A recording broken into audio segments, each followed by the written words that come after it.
Too much.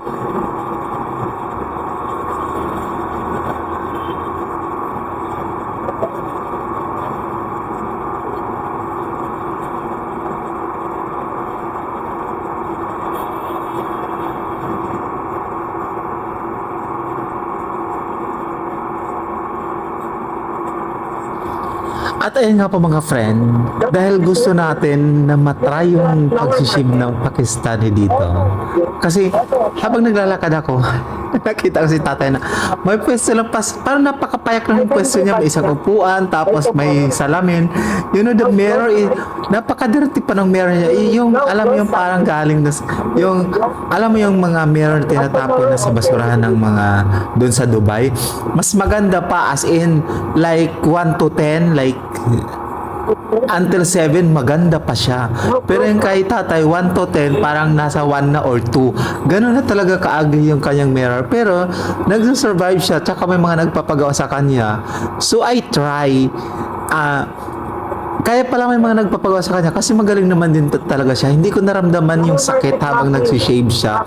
Although after niya ng shave, parang may dugo ng konti at saka parang mahapdi.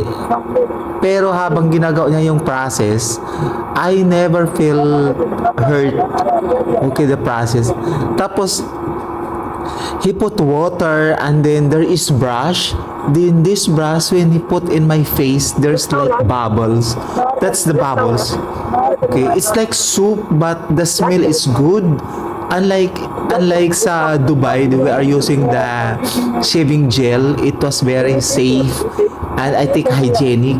Well, maintindihan naman natin because he don't have good what is this space, okay? But for the record, as long parati kasi akong happy at proud dun sa mga tao na nagsusumikap na lumaban sa buhay ng patas. Kaya dito ako believe kay tatay, okay? Patas naman yung ginagawa niya. Naghanap buhay siya ng maayos. Siguro naman yung pwesto na yan, kahit pa paano, syempre maghanap siya ng way na para hindi na siya magbabayad ng pwesto, di ba? So, ganyan, along the street na lang.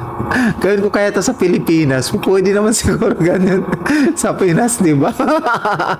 Para hindi na ako magbabayad ng pwesto.